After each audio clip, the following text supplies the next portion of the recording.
আসসালামু আলাইকুম। আমি মারুফা ইসলাম তানহা। তানহাস কিচেনে আপনাদেরকে স্বাগত। আমি ক্লাস 8 এ পড়ি এবং আমার প্রধান শখ রান্নাবান্না করা। তো আজকে আমি আপনাদের সাথে আমার আম্মু থেকে শেখা একটু রেসিপি ডিম টমেটো শেয়ার করতে চাই। তো চলুন শুরু করা যাক।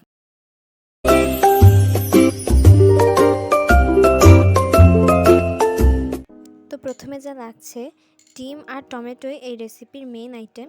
এখানে আমি ডিম নিয়ে নিচ্ছি 3টা, টমেটো নিয়েছি বড় বড় সাইজের 4টি, পেঁয়াজ মাঝারি সাইজের 2টি, কাঁচামরিচ ঝাল অনুযায়ী,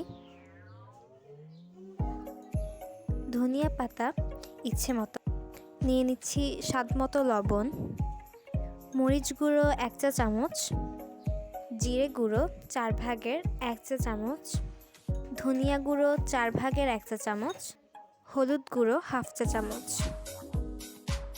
এখন একটি মিক্সিং বোলে টমেটোর পর একে একে দিয়ে দিচ্ছি মাঝারি সাইজের 2টি পেঁয়াজ, কাঁচামরিচ ঝাল অনুযায়ী,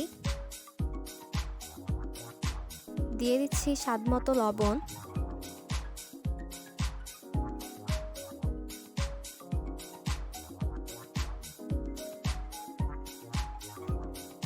হলুদ 1/2 চা চামচ,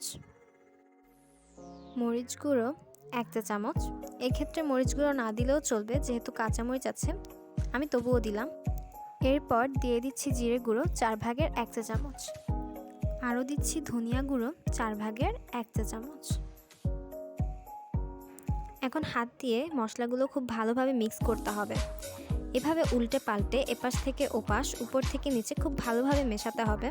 মোট কথা এমনভাবে কাজটি করতে হবে যেন প্রত্যেকটি মশলা টমেটোর ভেতর খুব ভালোভাবে ঢুকে যায়। আমার মিক্স করা শেষ। এখন একটি প্যানে পরিমাণ মতো তেল নিয়ে নিচ্ছি।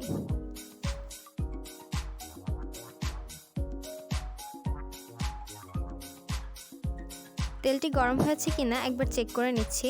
হয়ে গিয়েছে। এখন আমি এখানে মিক্স করে রাখা সেই টমেটোর মিশ্রণগুলো দিয়ে দিচ্ছি। খুব সাবধানে দিতে হবে, তেল যেহেতু গরম হাতে ছিটকে পড়তে পারে।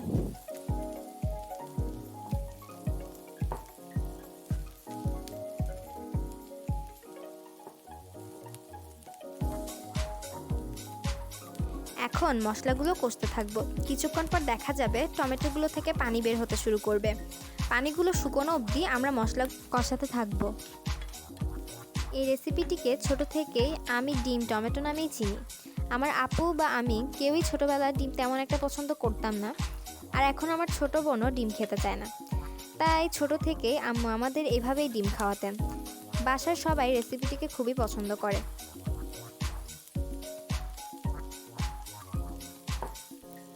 এখন যে বোলটিতে মশলা মিক্স করেছিলাম সেখানে একটু পানি দিয়ে নেড়ে প্যানে দিয়ে দিচ্ছি। দেওয়া শেষে আবার একটু নেড়ে নিচ্ছি। এখন অপেক্ষা পানি শুকাবার। ঘরে যদি বিশেষ কিছু না থাকে তখনও শুধুমাত্র ডিম আর টমেটো দিয়েই খুব কম সময়ের মধ্যে এটা খুবই মজাদার একটি রেসিপি। কোনো সন্দেহ নেই যে পরিবারের সবাই এই রেসিপিটি খুবই এনজয় করবে।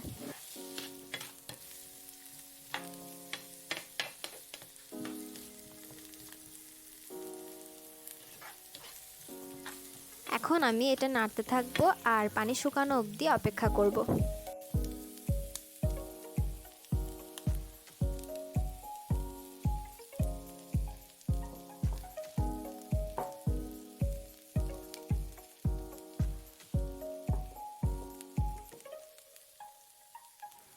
পানিগুলো প্রায় শুকিয়ে গেছে, টমেটোগুলো অনেকটা নরম হয়ে গেছে এবং মশলার মধ্যে থেকে তেলও ভেসে উঠেছে।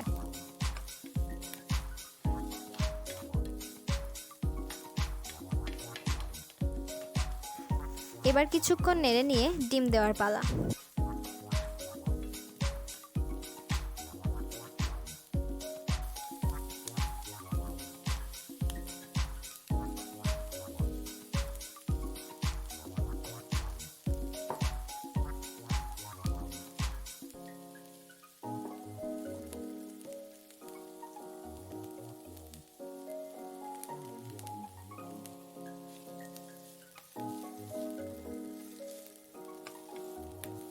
এবার ডিমগুলোকে মশলার সাথে ভালোভাবে মিক্স করে নিই।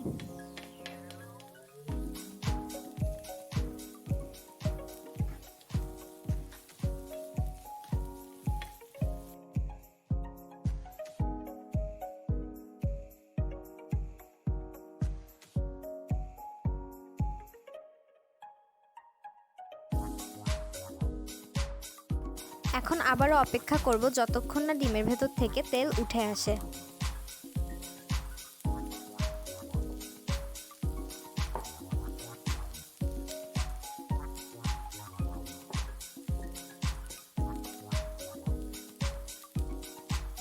ডিমের ভেতর থেকে তেল দেখা যাচ্ছে, এখন আমি ধনিয়া পাতা দিয়ে নামিয়ে ফেলবো।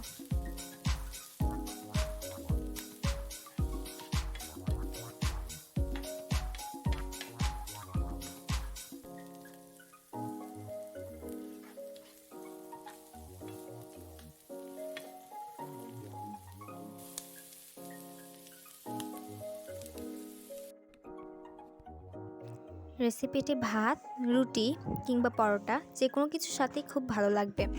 আপনারাও অবশ্যই বাসায় ট্রাই করবেন। আশা করছি আপনাদের খুবই ভালো লাগবে। আপনাদের সামনে ইনশাল্লাহ আবারও কোনো নতুন রেসিপি নিয়ে হাজির হব। সেই পর্যন্ত ভালো থাকবেন, সুস্থ থাকবেন। আল্লাহ হাফেজ। Thanks for watching. If you like it, please like, comment, share, subscribe and press the bell icon for more videos.